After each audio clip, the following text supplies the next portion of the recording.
Good day everyone, it's your Grizz. We're out, clean the camera, we're out on the Monster and I'm testing out a couple of things today. I'm testing out the new GoPro 9, I've got two now, one on the bike facing me and one on the Ruroc helmet. It's the first real proper kind of, well, not a proper first ride I've had with the Ruroc helmet on, but it's the first time I've actually used this helmet with a GoPro setup with a microphone on it and the GoPro 9 cam on it. I wanted to, I want to change, well I have changed the camera setup due to my old Sony really not, I don't feel, being as good as it used to be. So yeah, I've changed from the Sony over to the GoPro 9 now. So hopefully all is well. I did a little kind of ride this morning, a little test of the microphone, and the microphone does seem to me to be a little bit more sensitive, and I've noticed there's kind of a bit of crackling, etc. When I talk a little bit too loud, so I might need to put in a volume adjuster, inline volume adjuster of the microphone. So my apologies if occasionally it gets a little bit crackly through there being me talking too loud basically. So yes, the Berserker, the Ruroc Berserker helmet. What can I tell you about it? So, I mean, first off, I love it. I love the design of the Ruroc helmets. I bought it primarily to go with my the Punisher, the Street Fighter Punisher, and it really does do a great job of that, and it looks superb on the Punisher. So first and foremost, from a look standpoint, it's excellent. And that, for me, was kind of paramount. Let's just walk it through here, not hit anyone's lights off. So, yeah, we are surrounded with bikes.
Turning into a bit of a excited ride. I need to calm down now. Become one with the road. So easy to get carried away, isn't it? When you're riding with other bikers. That's why I tend to ride a lot by myself. I primarily ride by myself because I do get a bit carried away when I'm in company, but they've pulled off and gone, so this is just me now, not trying to race anyone, not race, but always gets a bit spirited, doesn't it? So anyway, back to the Ruroc helmet. I love it, I love the looks, I love the look of this helmet. It really does what I wanted it to do. It looks mean, aggressive, it fits in with what I've done really with the Punisher. You know, it's just, the Punisher is just a mean kind of, you know, it was a mean Street Fighter that was my creation, and yeah, that was the reason wasn't the reason. Well, it was the reason for the helmet. Sorry, I'm talking rubbish. I've had a long day at work. It's not been that long, it's been quite nice actually. But I'll talk to you more about that at a later point. But getting back to the helmet, so now I know, you know, Ruroc helmets have had a bit of a mixed reception. I know it's very popular with, should I say, younger, newer bikers, I would say, and maybe not as popular with Mr. Gear then. Being truly amateur tonight on the ride home, I got too excited riding with these other bikes. So yeah, it's popular obviously because it looks cool. Looking cool is great, but you know, function is very important too. So what is it like? What is the Ruroc Berserker helmet like from a functionality standpoint? Well, the first thing I would say, that when you put it on, it kind of hits straight home to you that obviously you've got no visor and you can't lift your visor up to get some air. Now I like to do that. I like to, when I'm stopped at the traffic lights, I like to lift the visor up and get a bit of air. Talking of getting air, so that is something that kind of slaps you in the face a bit. And if you suffer from being a bit kind of claustrophobic, which I don't think I am really claustrophobic, or suffer from claustrophobia, yeah, it might provide to be a bit more of a challenge for you. But the saving grace of all this is that this helmet, not only is it super light, it also has a mass of vents. I mean, there's a massive amount of air flowing around this helmet. Not too much around the eyes, which could be really distracting, so that is cool. But enough to kind of keep your visor demisted. These visors do have a demisting kind of coating on them, so they don't mist up too easily, which is good. I have rode in the winter with this helmet on, and it didn't mist up on me, although my head was flipping cold. And to help with that, there is a vent block-off kit, which I do actually have at home, which I never got around to fitting. But yeah, so if I want to use this in the winter, I'll be fitting those and cancelling out a bit of that cold air. It does get surprisingly cold. The head gets surprisingly cold on a winter's ride, so that is worth fitting. So that is the first thing. The first thing is, overall, obviously you can't lift the visor and you've just got these goggles. You could ride it without goggles and maybe a pair of sunglasses on if you wanted to. That's not really my bag. It's maybe too much air in my eyes. What else? A bit of that. That's what else. Gotta love this bike. It's fab.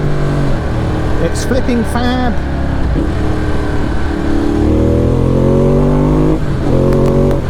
Anyway, so enough of that. It's a little bit of a little road and there's traffics. So, yeah, what else would I say about the Berserker helmet? Well, one thing I would say that is a real kind of downside to this helmet is, well, there's a couple of things. The first thing is the field of view, the field of vision. So, I mean, you know, you don't have a massive amount of vision from right to left, and if you want to do an over your shoulder kind of look around, you've got to take one hand off the handlebar to do an observation behind you, because the visor, or the goggles should I say, doesn't give you a massive amount of right to left kind of space, yeah, kind of field of vision, let's say. So, like, you know, all the way out to here to there, it's not really terribly wide, and also it's not, you only have like a limited view, so you don't really, as you're riding along like this with your head normal in a relaxed position, you have to look down to see your clocks, which, if you're anything like me and you forget to cancel your indicators, you could be merrily riding along with your indicators still flashing away, which could be quite annoying. So that is something that is another thing, you know, that's not as kind of something I'm used to with just a more conventional helmet, you know. So that is something I would say about the helmet. What is the other thing? The other thing is actually just the sheer size of this helmet. It's lovely, right? I think you've just got to, if you're buying this helmet, you want one of these helmets, you have to love it, because it does have its shortfalls. One, I would say, is field of vision, and two is just its real physical size. It's a very, very big helmet. This is the biggest helmet they do, and I have a big head, and I usually take the biggest helmets off the shelf, which is no real boast. But this bike, come on, let's have a social. Oh mate, yeah, how you doing, mate? Yeah, see you for chips. Yeah, let's get a pint later. All right, see you at the pub. Yeah. What was I saying? The other downside is, yeah, it's physical size, and for the reason that it just looks huge. I may have gotten away, I think, with maybe just an XL and not a double XL. And because of that physical amount of actual size, they just all come on down, guys. I'm not even here. Just ignore me. Yeah, because of that physical size, it's hard to do over the shoulder observations. You know, the chin piece actually hits your shoulder. You know, so you need to take one hand off the handlebars in order to do a rear observation. It's no massive problem, but from a daily commuter helmet, it has its shortfalls. Like on the Punisher, I don't have mirrors, and I'm always doing just lots of observations. And to do that with my Arrow helmet on, it's not a deal. I can see, I'm fine. You know, really I should fit some mirrors, but you want some good mirrors, basically.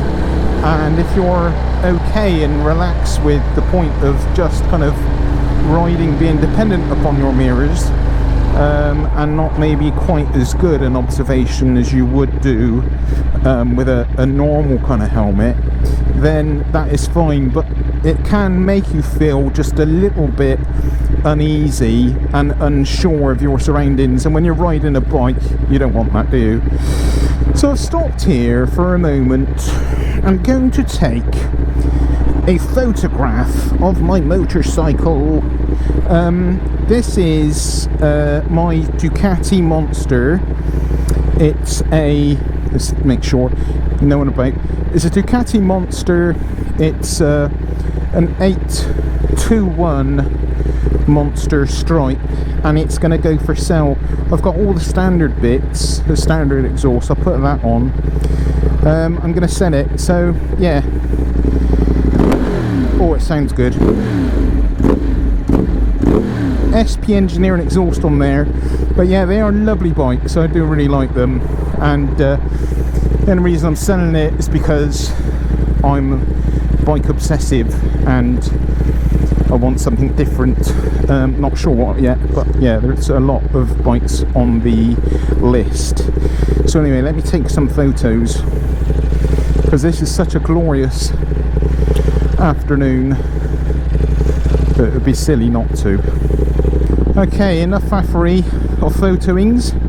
The other thing I would say is, if you're anything like me and you want to wear glasses, and maybe you don't kind of wear them all the time, so they're not like driving glasses or something, you only use them for like reading or looking at your phone, which I do, it's not so easy to just pop them on, lift up your visor and put your glasses on. So that is a real restriction with this helmet.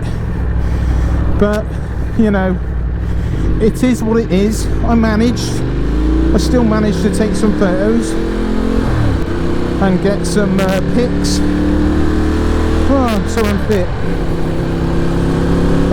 But now, a nice bit of air, nice and cool, with the sights of national speed limits ahead.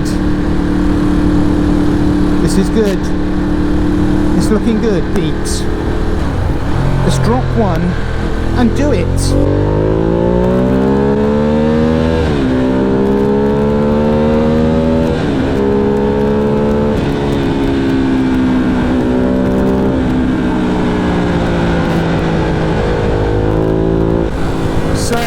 Something else that might be worth noting is, what is this helmet like at speed? And it's really good.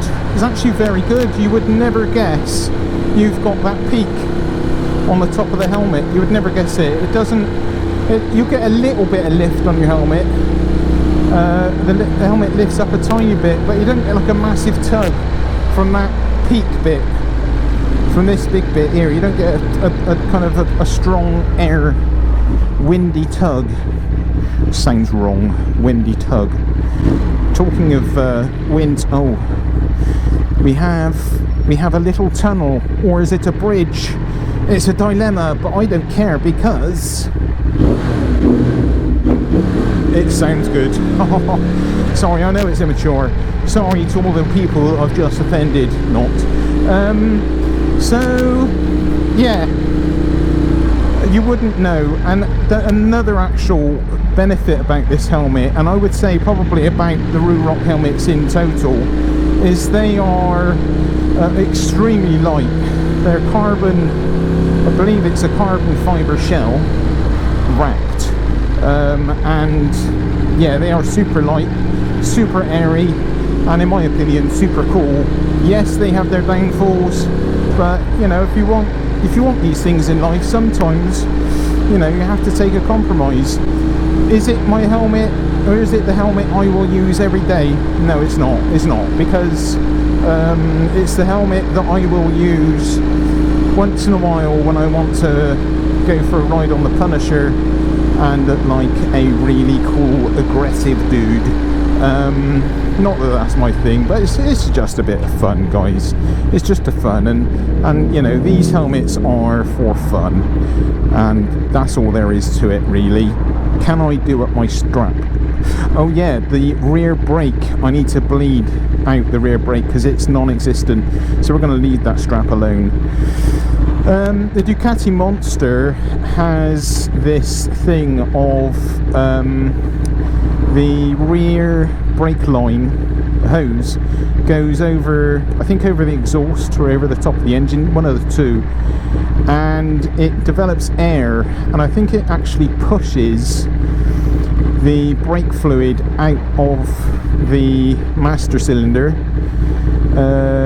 and yeah, it basically you need to then re-bleed the rear brake caliper, the rear master cylinder, in effect the rear brake. See, it's just at situations like that where usually I would, when I'm turning like that, I would chuck in a little observation. There's no one there, you know, I've just gone through green traffic lights, there should definitely not be anyone there, but it's just a habit I've developed over the years for that one time when maybe there's someone that's jumped through the red light. So yeah, but in this helmet it feels kind of pointless because I really can't see that far. So yeah, that is something I would say you need to be aware of before you buy it. Just be aware that it's not maybe as good as a conventional helmet, and it's your decision basically if you want to buy one or not. Can I recommend it? I recommend it for being uber cool. Can I recommend it for being like a safe helmet with lots of visibility? And no, I can't. But it is cool. It definitely is a cool helmet. But yeah, So that kind of pretty much rounds it up, I feel. Oh, another thing actually, there is another thing. With the helmet, I also bought a GoPro mount. Now that is okay if you just want to use a standard GoPro of sorts, but with the GoPro 9 you need to use this flipping media mod in order to fit a microphone, and yeah, it doesn't, it's too big.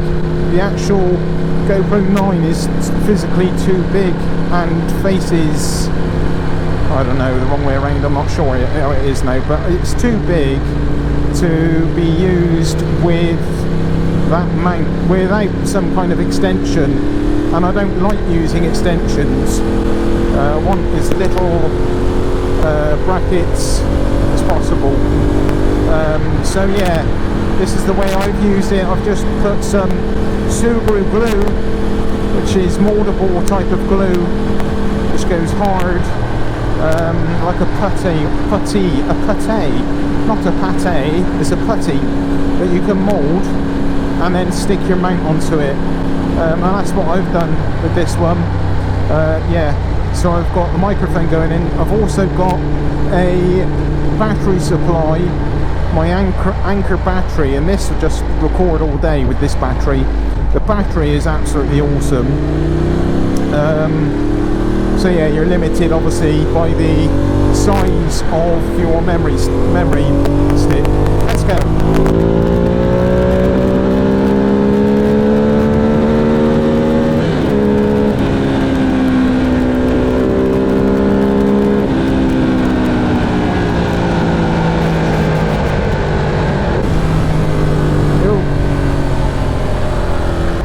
I hope you've enjoyed today's vlog. I hope the camera setup was satisfactory for you all, and yeah, I hope you've enjoyed.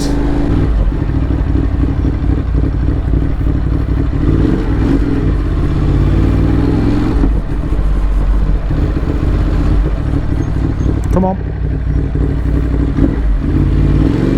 Always got to be careful. Got to be careful.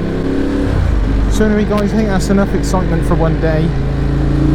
I hope this vlog finds you all fitting well and hopefully enjoying some sun like I am. Lots of love. Thanks for watching. I'll catch you on the next one. Cheers all. Bye. Bye bye.